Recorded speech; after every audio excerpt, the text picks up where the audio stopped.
This has gone very fine as well. It's a fast outfield. That will race away. Wow. Missed his line again and he's been picked off. There's been runs for the asking for the Sri Lankans. Again, just slipping down leg side and getting a touch to it. Great combination here, Tharanga and Jayasuriya. Tharanga, totally different style, just nudging it around. He's a great driver, but this gets some bat, and there's always runs when you do that.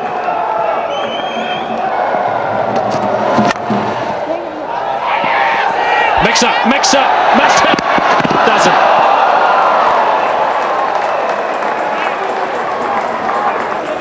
Well, Tharanga was keen for the single. Jayasuriya wasn't. Sent his junior partner back, and he had to scramble. So I think New Zealand needs some luck at this stage, like the Sri Lankans needed earlier on. There's a man out on the point boundary, but he can't get there. Such was the power of the shot. So again, power combined with good timing. It's a short boundary, and there's a man standing fairly inside the boundary, and that's something which I think was rather surprising. Uses his feet, hits it straight, and of course this is the power play. There'll be no one back at long on. Tharanga helps himself to 4.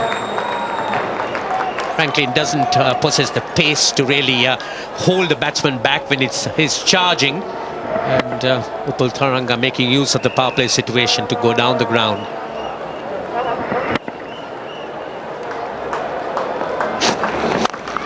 Charging and belting it to the boundary. Just bludgeoned away. 186 without loss. Well, James Marshall is at a shortish cover, but I'm not sure he actually saw this. It was hit so hard.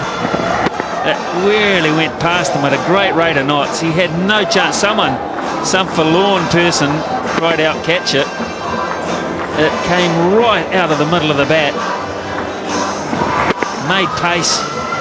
Marshall, you just saw him left the frame. I don't think he really picked it up. Certainly couldn't react in time.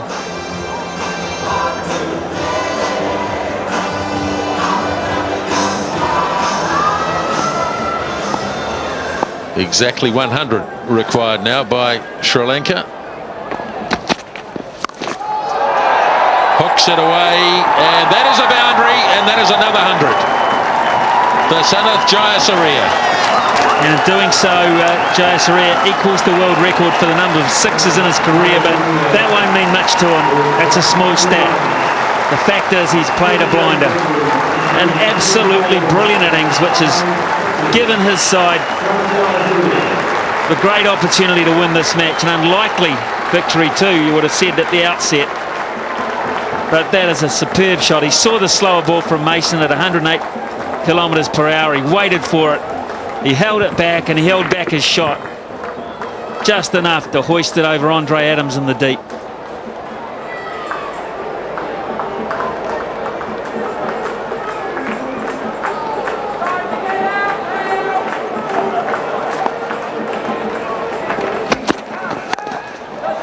Goes again, another 4.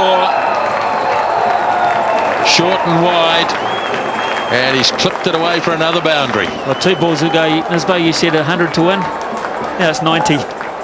That's the rate that run chase is progressing along at. 10 runs and 2 balls, both short deliveries, 1 pulled for 6, 1 cut for 4. Poor old John Bracewell, gee whiz, he's doing the right thing by trying to create depth, but he'll be having kittens over this bowling performance.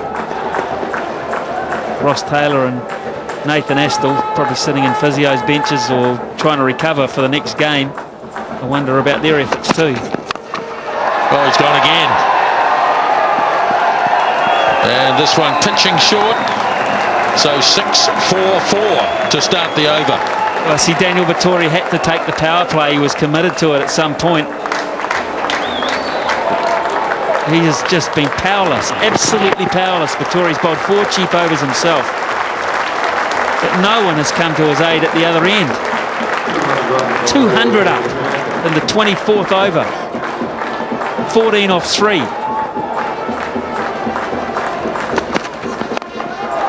Goes again, doesn't time this, and we'll have to settle for a single.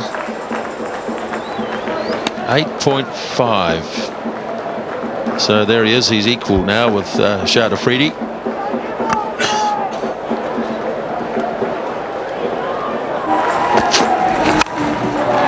Another one in the air, and a chance and gone.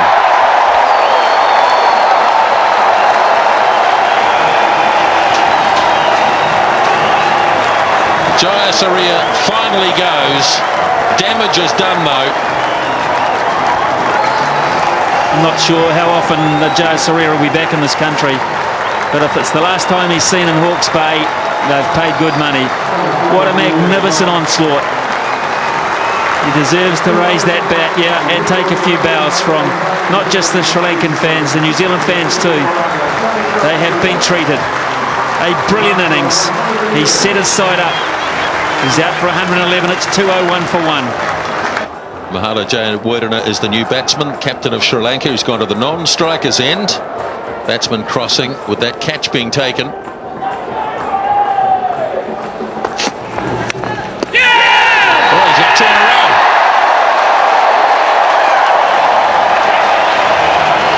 Taranga goes as well, and it's 201 for 2. Much better delivery in tight, and Taranga, you could see from his footwork he was setting up to hit through the offside, but he got a faint inside edge, and McCullum, in fact, did just an outside edge, and McCullum did the rest. It was a pretty simple catch in the end, and now 2 and 2 balls. Could New Zealand come back here? Could Franklin get a hat-trick? Taranga goes for a very good 68. It's 201 for 2.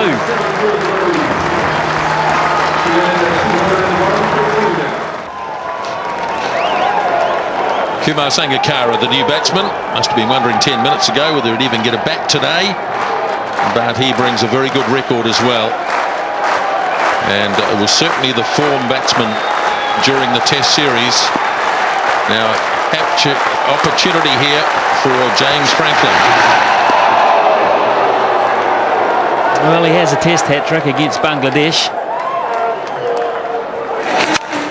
So there's the first one, giving himself room. Jayasuriya caught by Mason. Yeah! And also Taranga trying to open up the offside too.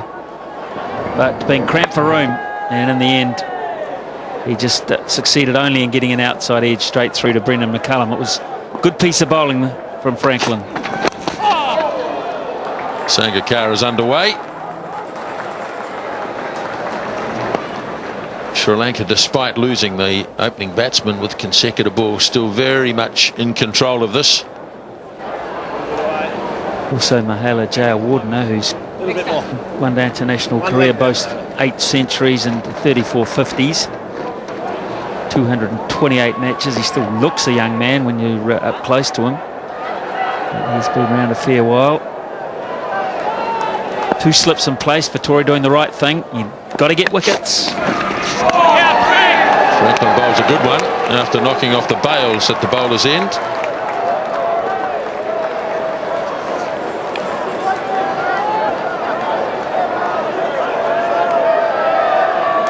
So Snicko revealing there was quite a big edge on that. We could all hear it, of course.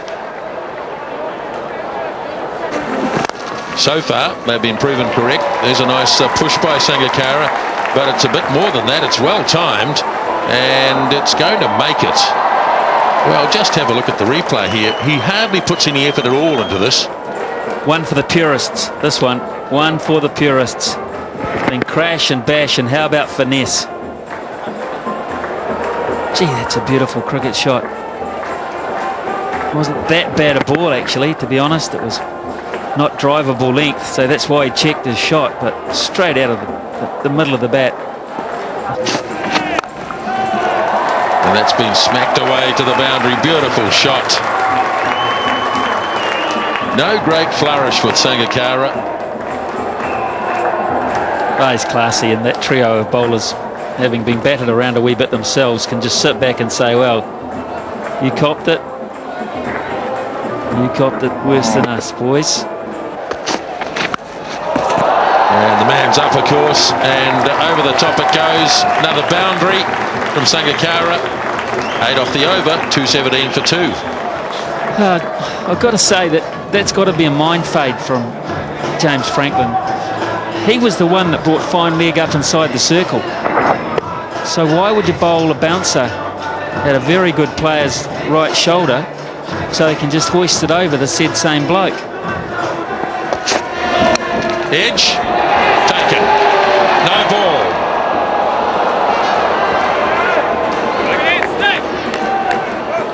Pretty well sums it up.